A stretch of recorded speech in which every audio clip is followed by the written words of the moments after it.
இனிய தமிழ் நெஞ்சங்களுக்கு தமிழ் வணக்கம். திருக்குறள் கடவுள் வாழ்த்து முதல் அதிகாரம் 2ஆம் குறள். கற்றதனால் ஆய பயனன்கள் வாலறிவன் நற்றாள் தொழார் எனின்.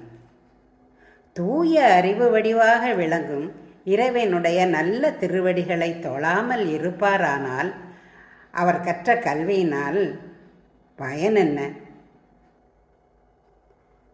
கற்றதனால் ஆய பயனன்கள் வாலறிவன் நற்றாள் தொழார் எனின். What profit have those derived from learning who worship not the good feet of God? கற்றதனாலாய பயனன்கொல் Valarivan நற்றாள் தொழார் எனின். நன்றி, வணக்கம்.